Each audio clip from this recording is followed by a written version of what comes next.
আসসালামু আলাইকুম দর্শক বন্ধু, আজ নবমতম রোজা আর সারাদিনই গুড়ি গুড়িভাবে বৃষ্টি পড়েই যাচ্ছে। আর এর ভিতরে আমরা ছাদে চলে গেলাম। আমাদের ছাদে গাছগুলোর কি অবস্থা দেখতে, দেখুন কি সুন্দর গুড়ি গুড়ি করে বৃষ্টি পড়েই যাচ্ছে। বৃষ্টির পানি গাছের জন্য যেমন উপকারও আছে তেমনি অপকারও আছে। এতে গাছের ক্ষয়ক্ষতি হওয়ার সম্ভাবনাও থাকে। তাই আমরা উপরে চলে গেলাম গাছের কি অবস্থা সেটা দেখতে।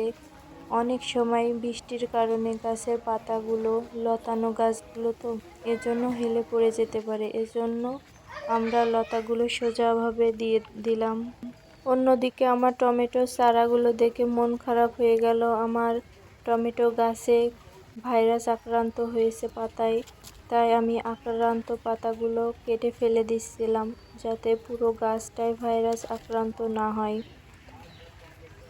আক্রান্ত পাতাগুলো আমি বাইরে ফেলে দিচ্ছিলাম যাতে এই ছত্রাকগুলো অন্য গাছে আক্রান্ত না হয়।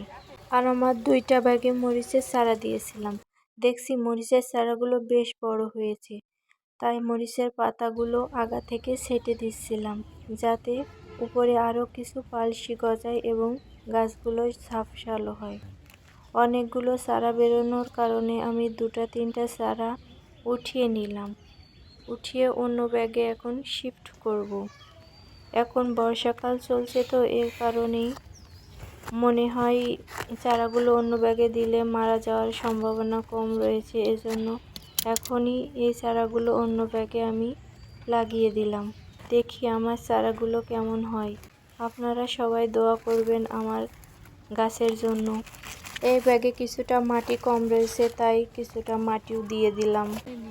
এই যে আমার শশার জালিগুলো কত বড় বড় হয়ে গেছে। আমি আশা করি 1 সপ্তাহের ভিতরে আমি শশা খেতে পারবো।